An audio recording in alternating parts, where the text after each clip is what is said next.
वन्दे तद्गुणवर्धमानमाध्यमम् अतिघातघातम् व्यासपदं प्रवक्ष्यामि त्वार्थश्लोकमहम्। परमेश्वर भगवान की 2400 तीर्थंकर भगवान की देवादिदेव 1000 श्री पार्श्वनाथ भगवान की परम पूज्य आचार्य श्री उमा स्वामी जी महाराज की परम पूज्य आचार्य श्री विजय स्वामी जी महाराज की परम पूज्य आचार्य श्री शांति सागर जी महाराज की परम पूज्य आचार्य श्री विमल सागर जी महाराज की परम पूज्य आचार्य श्री सदत सागर जी महाराज की परम पूज्य आचार्य श्री अभिनंदन सागर जी महाराज की परम पूज्य आचार्य गुरुदेव सुंदर सागर जी महाराज की गुरुदेव समंत स्वामी महाराज की जय। नमस्ते नमस्ते वंदन। पेज नंबर 4 है, श्लोक वार्ते का दूसरा भाग है, उसमें 4 पेज है। दूसरा सूत्र है तत्वार्थ श्रद्धानम सम्यक दर्शनम। इसमें शंका की थी कि आपने एक लक्षण रूप सूत्र क्यों बनाया, आपको उत्पत्ति रूप निरुक्ति अर्थ रूप सूत्र बनाना चाहिए था। सम्यक शब्द का और दृश्य शब्द का अर्थ बता देते तो हो जाता। तो आचार्य ने कहा कि लक्षण सूत्र क्यों बनाया, क्योंकि वहां पर निरुक्ति में तो दृश्य आकार का अवलोकन होता है, तो उससे सम्यक देखना अर्थ होगा, तो उससे श्रद्धान अर्थ नहीं निकलेगा। इसलिए सीधा हमने बता दिया कि दर्शन शब्द का श्रद्धान अर्थ करना है, तो तत्वा श्रद्धान कहने से इसलिए कोई दोष नहीं है। इसलिए हमने लक्षण सूत्र बनाया है। निरुक्ति अर्थ कर फिर भी वापस लक्षण सूत्र बनाना ही पड़ता, तो लक्षण सूत्र बनाने से वो अर्थ निकलता है। अब उसके ऊपर वापिस ये शंका कर रहा है। 4 पेज पर पहला पैराग्राफ है।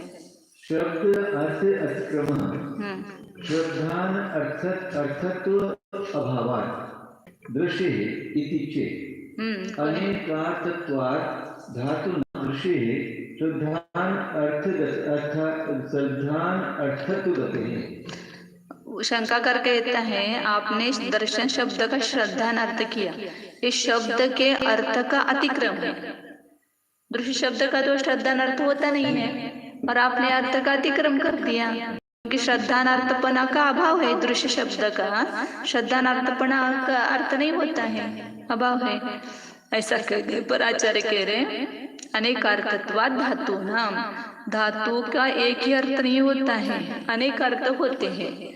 तो यहाँ दृश्य धातु को श्रद्धान अर्थपना की गति मतलब ज्ञान होता है कि आचार्य ने जहाँ पर सम्यक दर्शन कहा वहाँ पर दर्शन शब्द का श्रद्धान अर्थ निकलता है, वहाँ उत्पन्न होता है। कथम अनेकस्मिन् अर्थे संभवति अपि श्रद्धार्थस्य एव गतिः इति चेत् प्रकरण विशेषात्। पुनः शंकाकार कहता है कि एक धातु के अनेक अर्थ हैं, तो उन अनेक अर्थों में संभव होने पर भी, अनेक अर्थ संभव होने पर भी उसमें से श्रद्धान अर्थ का ही ज्ञान आपको कैसे हुआ, श्रद्धान अर्थ की ही गति कैसे हुई, ऐसा प्रश्न किया। तो आचार्य कहते कि प्रकरण विशेषात, या प्रकरण क्या चल रहा है, मोक्ष मार्ग का प्रकरण है, तो देखना अर्थ से क्या मतलब होगा, या तो श्रद्धान जो है वो मोक्ष का कारण है, मार्ग है, इसलिए यहाँ पर श्रद्धान अर्थ प्रकरण के वजह से होता है। मोक्ष कारणत्वं हि प्रकृतं तत्त्वात् श्रद्धानस्य युज्यते न आलोचना आदेः अर्थांतरस्य। यहाँ पर मोक्ष के कारण पने का प्रकरण है, मोक्ष का कारण क्या है इसकी मीमांसा चल रही है, तो फिर वहाँ तत्वार्थ श्रद्धान अर्थ कहना योग्य है प्रकरण के अनुसार। देखना इत्यादि दूसरे अर्थ का यहाँ पर कोई उपयोग नहीं है, इसलिए हमने श्रद्धान अर्थ किया है। यहाँ कोई कहता है कि दृश्य धातु का श्रद्धान रूपी अर्थ कैसे भी नहीं होता है, फिर आप श्रद्धान अर्थ कर रहे हैं, यह आपका स्वाभाविक शब्द शक्ति से प्राप्त अर्थ का उल्लंघन करना है। स्वाभाविक शब्द शक्ति से प्राप्त अर्थ का, उसका अर्थ नहीं निकलता। दृश्य का स्वाभाविक अर्थ हाँ, देखना है, उसका उल्लंघन करके अर्थ किया है। आचार्य समझाते हैं कि इस प्रकार नहीं कहना चाहिए, क्योंकि धातुओं के अनेक अर्थ होते हैं। सम्यक शब्द के उपपद लग जाने से दृश्य धातु का श्रद्धान करना अर्थ जाना जाता है। भावार्थ जैसे कि रुचहरणे,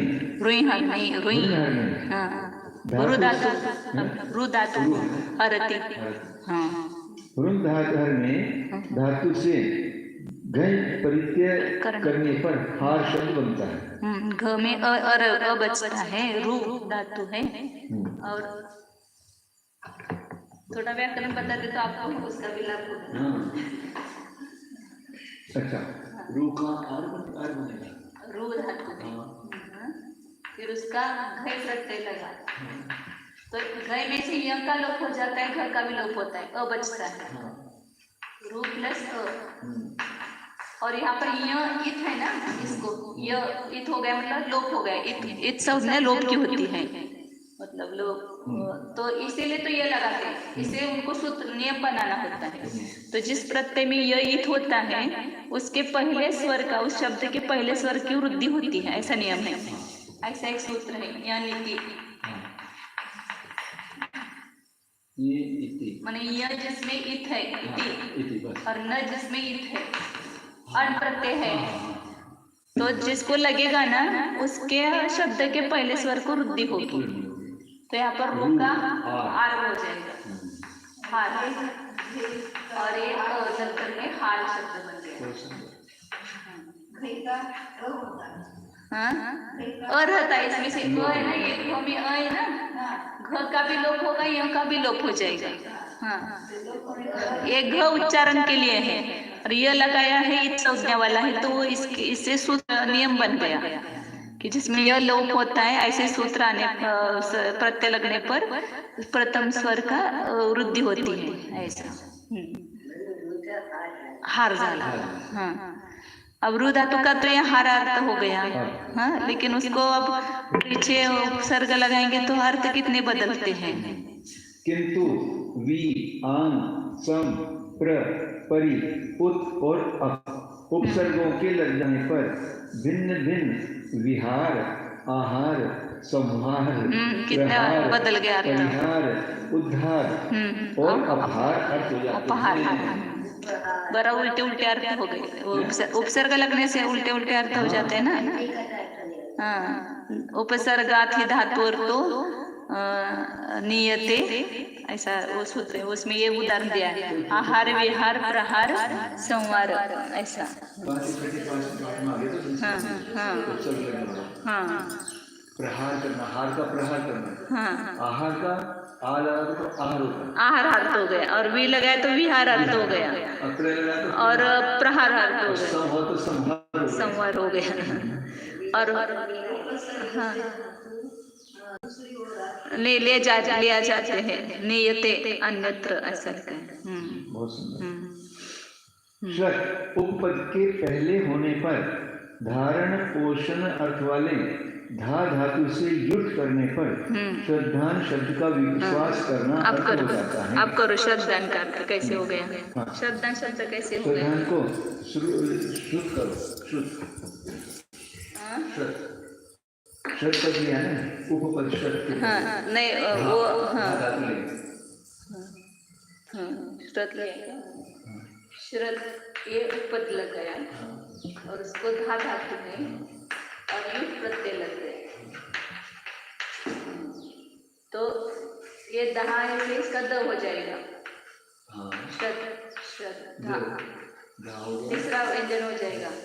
और यू, हाँ, यू का अन होता है, कल बताया था ना हम, यू और अन, आपको यू का अन होता है तो अन हो जाएगा यहाँ। श्रद्धा शब्द तैयार।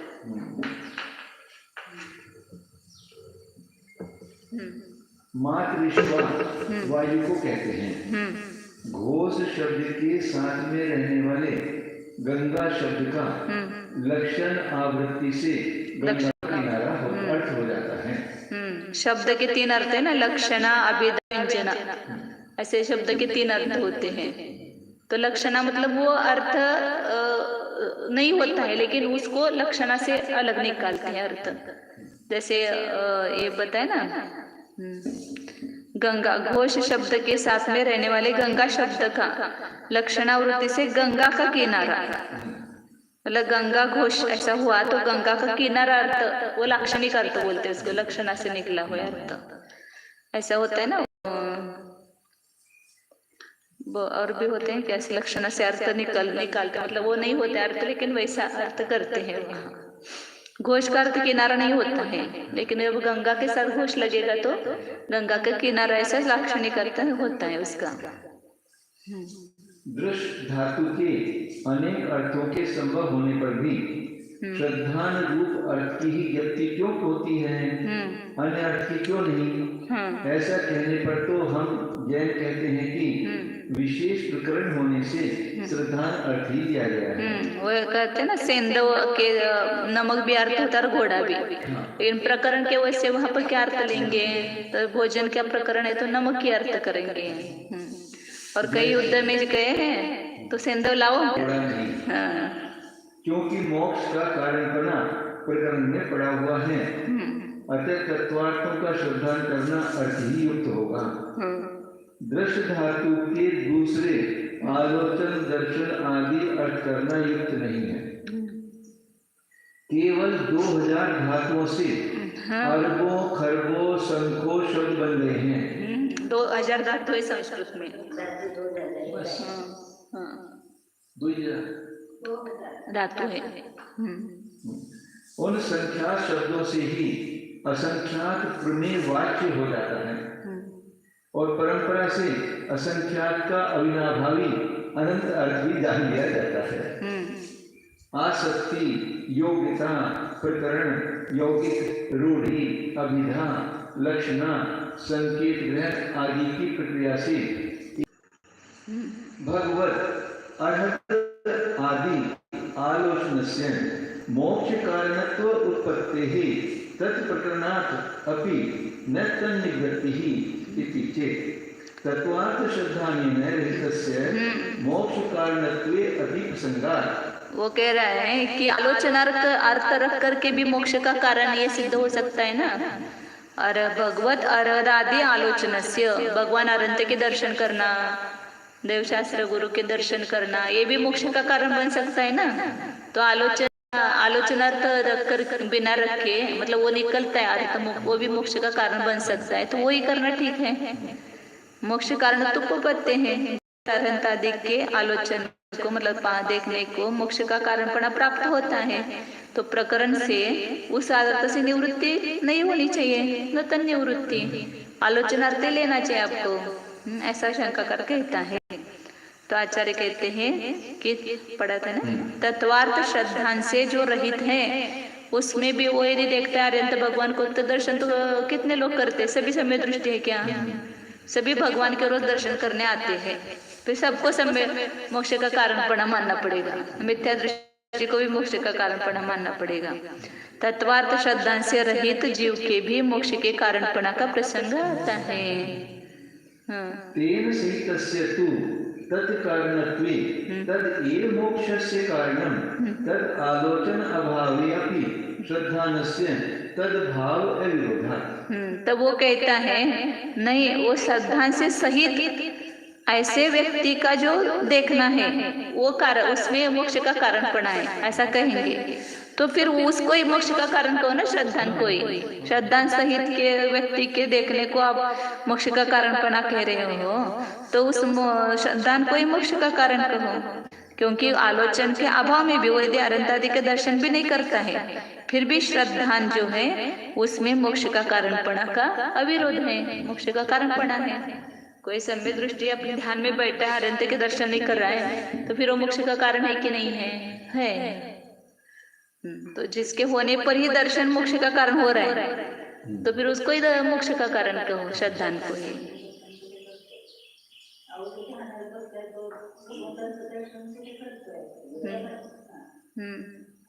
यहाँ कोई नो कहे कि भगवान अनंत परमेष्टि साधु तीर्थ आदि का चक्षु के द्वारा दर्शन करने को भी मोक्ष कारणपना सिद्ध है।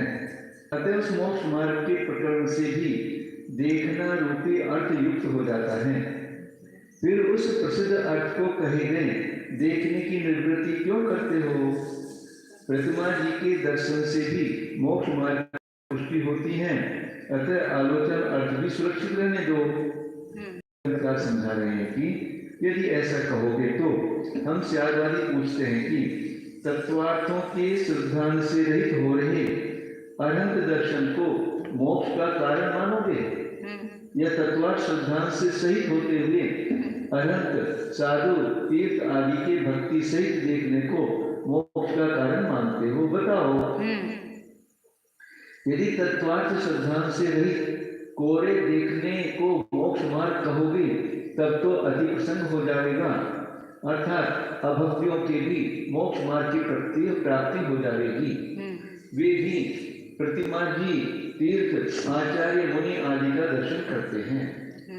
कतिपय स्तोत्रों में जिनेन्द्र देव के दर्शन का अनेक बार होना बतलाया है।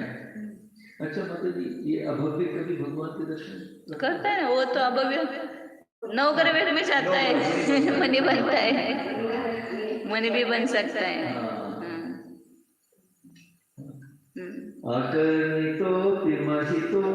निरीक्षितोऽपि नूनं न चेतसि मया विद्रुतोऽपि भक्त्या जातोऽस्मि तेन जनबान्धव दुःखपात्रं तस्मात् फलन्ति न क्रिया भावशून्य प्रतिफलन्ति न भावशून्य। किंतु भाव शून्य होने के कारण सम्यक दर्शन का बीज नहीं हो सका है।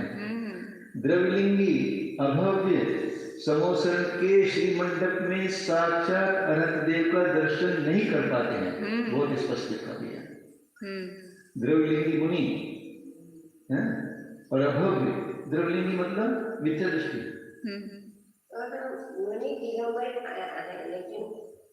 समोर शरण मध्ये त्यांना दिसत नाही असं म्हणते, भगवान का दर्शन नहीं कर सकते हैं। द्रव्यलिंगी तो कर सकता है ना, लेकिन अभव्य नहीं कर सकता होगा या समोर शरण के श्री मंडप में। हाँ, द्रव्यलिंगी अभव्य ऐसा जा ही नहीं सकता, श्री मंडप में जा नहीं सकते जहाँ भगवान विराजमान। हाँ, ऐसे स्पष्ट लिखा है।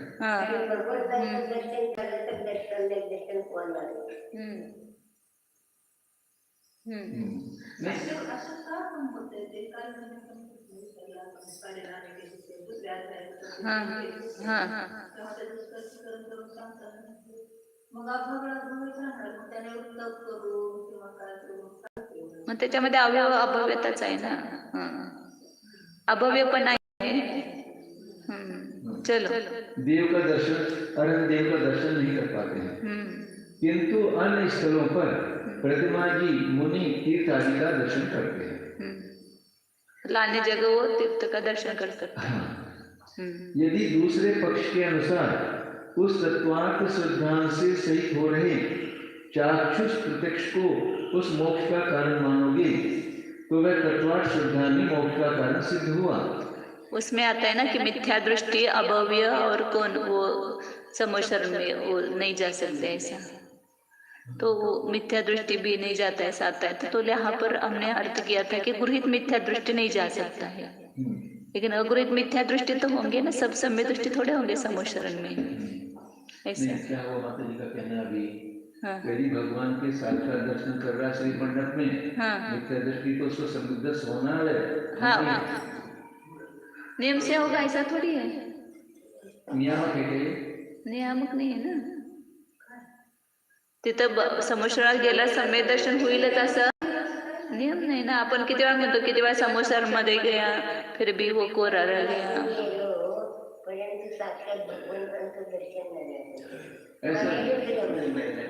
कितने सारे देव जाते हैं ना स्वर्ग के, स्वर्ग के देव कितने मिथ्या दृष्टि जाते हैं, सब समय अवस्था में हमने भगवान के दर्शन जरूर किए होंगे, चाहे देव पर्याय में हो या मनुष्य पर्याय में हो, हमने कितने किए होंगे ऐसा नहीं। सम्यक दर्शन हमारा होकर छूटा हुआ है। नहीं नहीं, मिथ्या दर्शन सहित भी दर्शन कर सकता है ना। सगे सब स्वर्ग के देव जाते क्या सत्संग में दृष्टि है क्या? मिथ्या दृष्टि देव नहीं जाते समोशरण में। मिथ्या दृष्टि माने हमने ऐसा अर्थ किया था कि जो व्यवहार से जिसको गृहित मिथ्यात्व है वो नहीं जा पाता, वो गृहित मिथ्यात्व छूटेगा ही उसका समोशरण में जातो। जैसे उनका छोटा था इंद्रभूति का, वो गृहित मिथ्या दृष्टि थे ना, वो जाते उनका गृहित मिथ्या तो छोटा, फिर अगृहित भी छूट गया और समय दर्शन हो गया। हाँ, इसको सामान्य से लगाएंगे क्या? नहीं, सामान्य से गृहित मिथ्या दृष्टि नहीं जा पाता है, समोशरण में नहीं जाएगा अंदर। समोशरण में अंदर मतलब आठी भूमि में, हाँ मतलब मंडप में नहीं जा पाएगा, बाहरी बाहर की भूमि में रह सकता है। लेकिन ऐसा मतलब मुझे लगता है, लेकिन क्या है वास्तविकता पता नहीं, कि अगृहित मिथ्या दृष्टि तो रहते होंगे ऐसा, तो वहां पर उनको भगवान की वाणी सुन करके सम्यक दर्शन हो सकता है। कोश में आया है मिथ्या दृष्टि भी जाता है, अभव्य भी जाता है। हम पढ़ के दिखाएंगे हमारे ये कई बार। हाँ, लेकिन वो तिलयपन्न त्यादिक में उन्होंने वो नियम दिया ना कि मिथ्या दृष्टि अभव्य और समोशरण में नहीं जा सकते, उनको नहीं दिखता है वहां पर।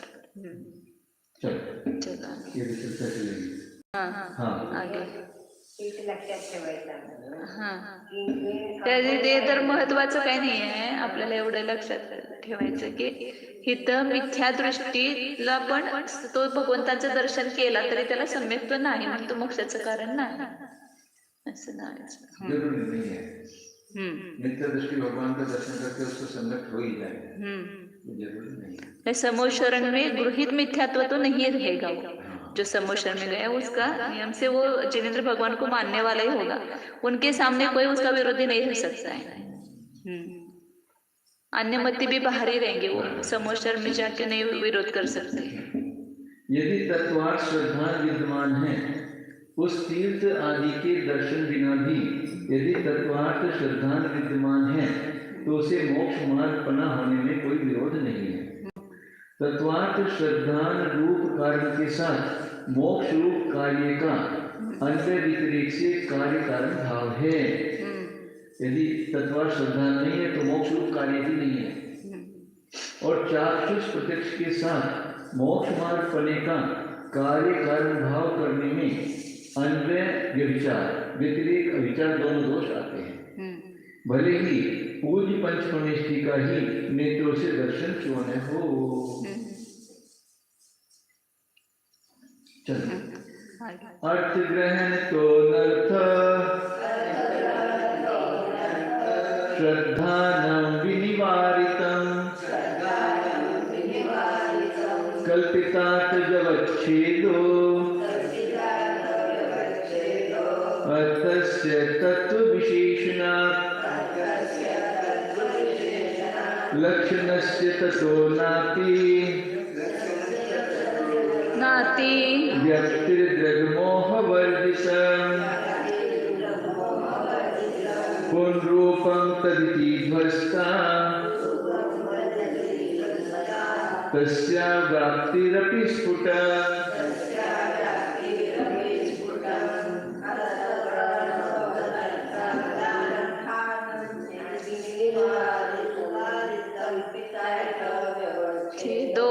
तस्य तत्त्वविशेष लक्षणस्य ततो नाति व्याप्तिर्ध्रुव।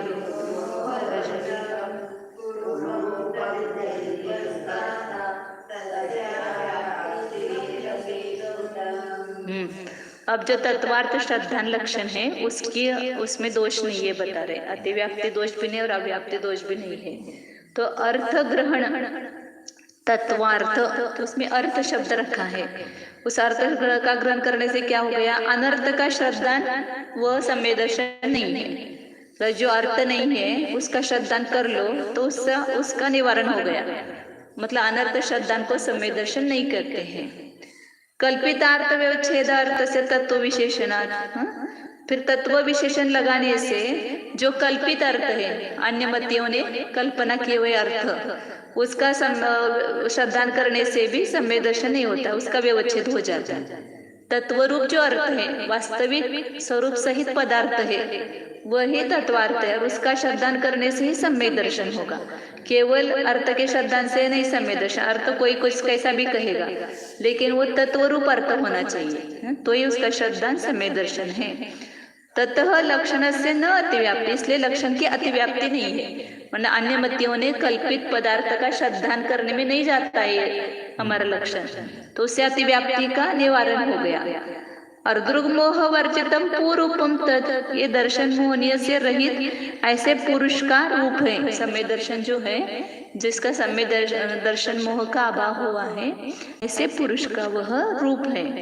इसे इसलिए इसकी अव्याप्ति अपनी ध्वस्ता, अव्याप्ति भी नष्ट हो गई, क्योंकि जितने भी सम्यक दर्शन हैं, उपशम हो, शौपशमिक हो, क्षायिक हो, सभी में तत्व श्रद्धान पाया जाता है, क्योंकि वो आत्मा का रूप ही है, तो इसलिए अव्याप्ति दोष भी नहीं आता है। अन्य कल्पित तत्वों में अर्थ श्रद्धान में नहीं जाता, इसलिए अतिव्याप्ति नहीं, और अपने संपूर्ण सम्यक दर्शन में इसकी व्याप्ति है, इसलिए अव्याप्ति दोष भी नहीं है। ऐसा अतिव्याप्ति अतिव्याप्ति किसको कहते हैं? प्रविष्ट में पढ़ा था, जो लक्षण अपने लक्ष्य में भी जाता है और अलक्ष्य में भी जाता है, उसको अतिव्याप्ति। जैसे हमने जीव का लक्षण अमूर्तिक किया, तो जीव में भी अमूर्तिक बना जा रहा है, और धर्म अधर्म आकाश द्रव्य में भी जा रहा है, तो लक्षण कैसा हो गया? अतिव्याप्ति। ऐसे सम्यक तत्व श्रद्धान लक्षण, वहां पर तत्व शब्द नहीं होता, अर्थ श्रद्धान खाली सम्यक दर्शन होता, तो क्या होता? जो जैन तत्व कहे हैं, अर्थ कहे, उसका श्रद्धान भी सम्यक दर्शन हो जाता, और अन्य मतियों ने जो अर्थ की कल्पना की है, उसके श्रद्धान को भी हमें सम्यक दर्शन कहना पड़ता, तो अतिव्याप्ति दोष आ जाता। इसलिए यहाँ पर तत्व शब्द लगाया है कि जो वास्तविक स्वरूप सहित पदार्थ है, उसका श्रद्धान ही सम्यक दर्शन है। और अव्याप्ति क्यों नहीं है? अव्याप्ति किसको कहते हैं? जो सभी लक्षणों में नहीं पाया जाता, सभी लक्षणों में नहीं पाया जाता। जैसे हमने गाय का नहीं अव्याप्ति, जैसे जीव का लक्षण राग किया, जीव का लक्षण राग किया, अब सब जीव में राग है क्या? जो मुनि है, वितरागी मुनि है, आर्यंत और सिद्ध है, उनमें राग नहीं है, फिर उसमें नहीं जाता है, तो लक्षण ऐसा हो गया, वो अव्याप्ति युक्त हो गया। पशु का लक्षण सिंह किया, तो सभी में जाता है क्या? सभी पशु में सिंह नहीं होता है, तो अव्याप्ति है। सम्यक दर्शन के गाय का लक्षण सिंह किया, तो अतिव्याप्ति हो गई ना, वो गाय में भी गया और भैंस में भी गया, तो और पशु का लक्षण सिंह किया, तो अव्याप्ति हो गया। सम्यक दर्शन के लक्षण सूत्र में अर्थपद का ग्रहण करने से अवस्तुभूत अनर्थों के श्रद्धान को सम्यक दर्शन बनने का विषय स्वरूप करके निवारण कर दिया गया है, और अर्थ का विशेषण तत्व लगा देने से कल्पित अर्थों के श्रद्धान को सम्यक दर्शन हो जाने की व्यावृत्ति कर दी गई है।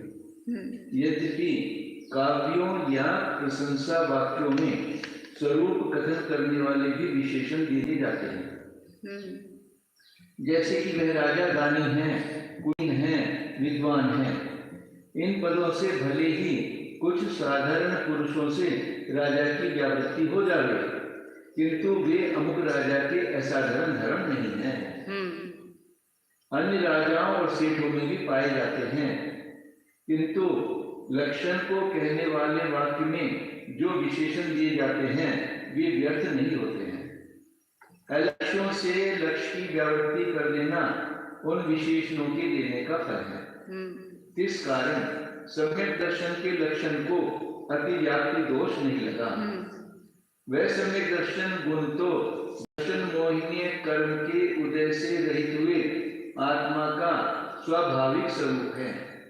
इस कारण तीनों प्रकार के सम्यक दर्शनों में लक्षण के चले जाने से उस लक्षण का अव्याप्ति दोष भी स्पष्ट रूप से नष्ट नहीं होता है।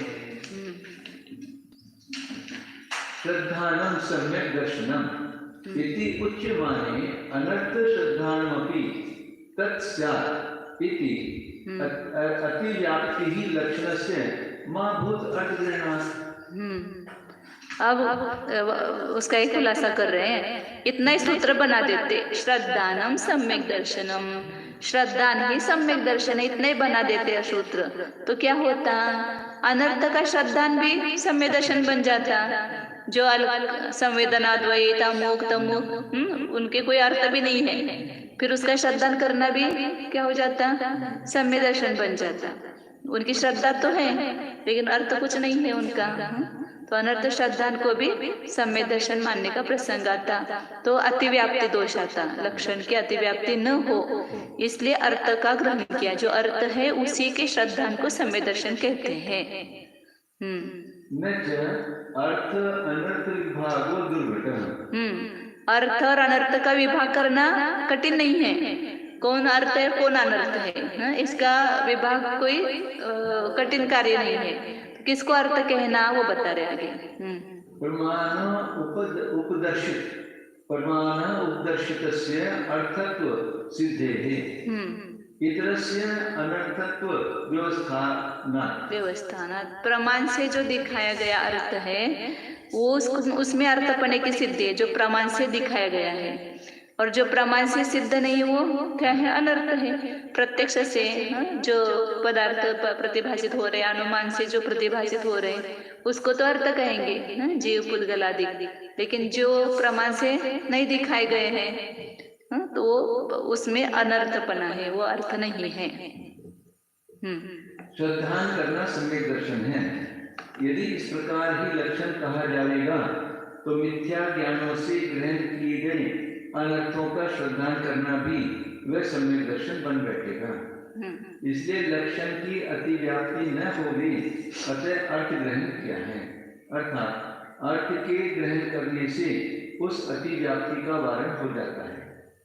यदि यहाँ कोई यूं कहे कि संसार में कौन सा अनर्थ है, ऐसा विभाग करना ही अत्यंत दुस्साध्य कार्य है।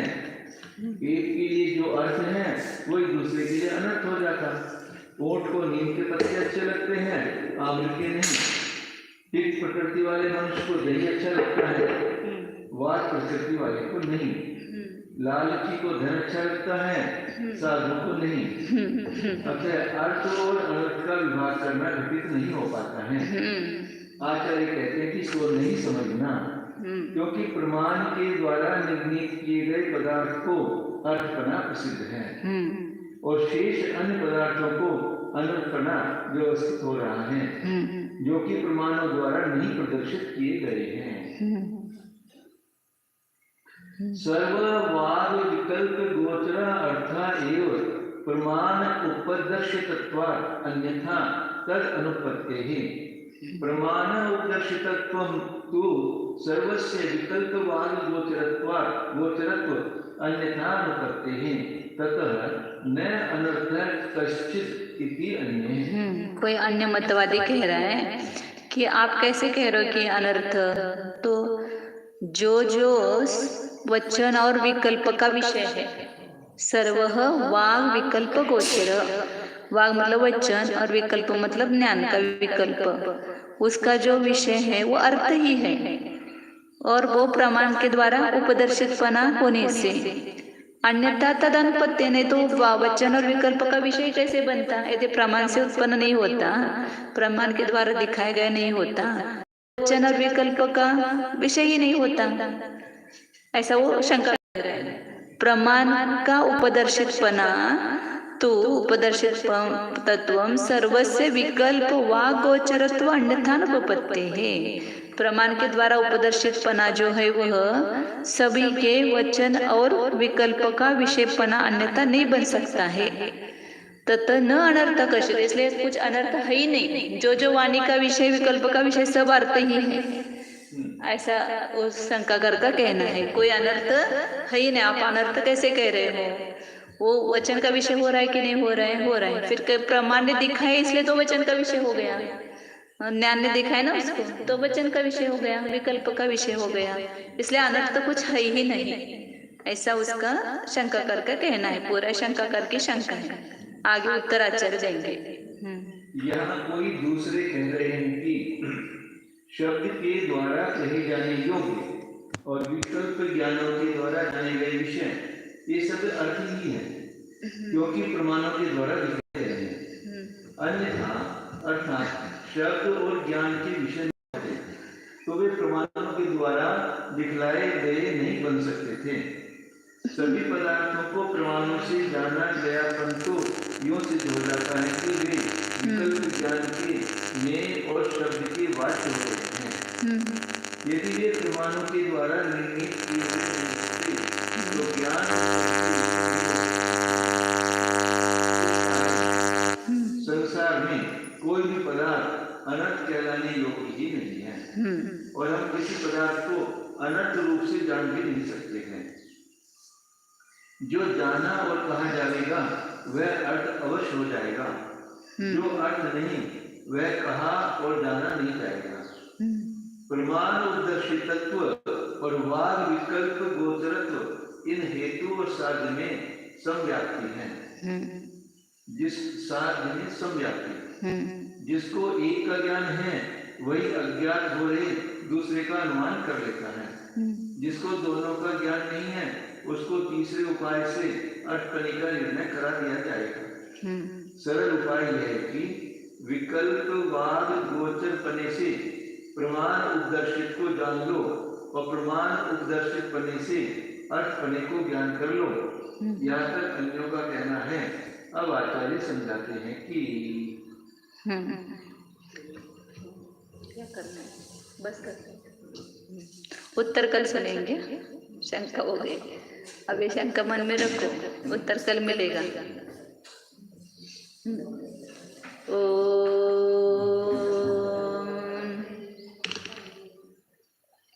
जानिए यह मैं शुद्ध चैतन्यमय जीव ही हूँ, ज्ञान दर्शन संपन्न हूँ, अखंड हूँ,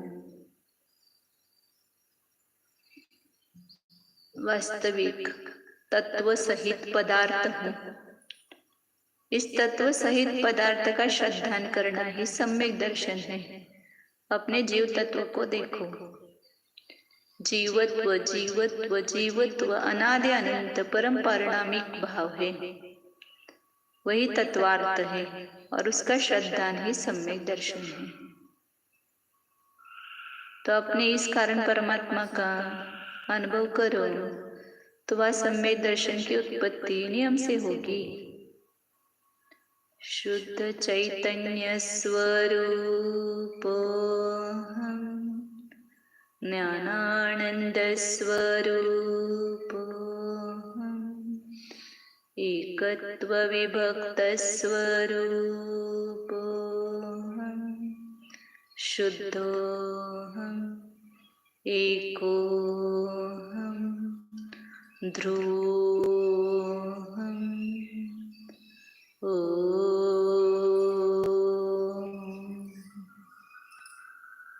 विसर्जन। नमो